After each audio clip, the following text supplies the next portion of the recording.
இந்த இடத்துல பிடுங்குவேன், இடிப்பேன், அழிப்பேன் என்று நான் ஒரு ஜாதிக்கு விரோதமாகவும் ஒரு ராஜ்யத்துக்கு விரோதமாகவும் சொன்ன மாத்திரத்தில் நான் விரோதமாய் பேசின அந்த ஜாதியார் தங்கள் தீங்கை விட்டு திரும்பினால் நானும் அவர்களுக்கு செய்ய நினைத்த தீங்கை செய்யாதபடிக்கு மனம் மாறுவேன் என்று கர்த்தர் சொல்லுகிறார்.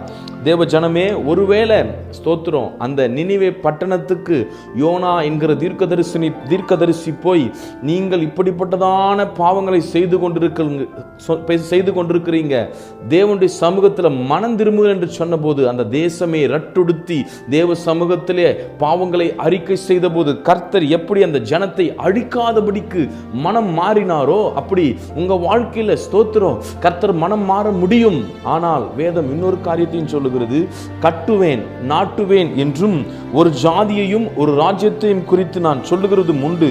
அவர்கள் என் சத்தத்தை கேளாமல், ஜாக்கிரதையா இருக்கணும். நினிவே ஜனங்கள் தேவ சமூகத்திலிருந்து வந்த தேவ தீர்க்கதரிசியின் நிமித்தம் வந்த அந்த வார்த்தைக்கு கீழ்ப்படிந்ததினாலே அந்த ஜனம் வருகிற கோபக்கினைக்கு தப்பிக்கொண்டதை போல ஸ்தோத்திரம் நாம் தப்பிக்கொள்ளுவது மிகுந்த அவசியமாய் இருக்கிறது. உங்க வாழ்க்கையில கர்த்தர் எந்த காரியத்தை குறித்து எச்சரித்துக் கொண்டிருக்கிறார்? நீங்கள் எந்த காரியத்தில் இருக்கிறீங்க? நீங்க எப்படிப்பட்டதான வாழ்க்கை உங்களுக்கு இருக்கிறது? ஸ்தோத்திரம், நீங்க என்ன தவறு செய்தாலும் பரவாயில்லை, இன்றைக்கு இந்த வீடியோவை நீங்க பார்த்து கொண்டிருக்கிறீங்கன்னா நீங்க செய்கிற காரியங்களை மாற்றிக்கொள்ளும் போது கர்த்தர் உங்களை அழிக்க மாட்டார்.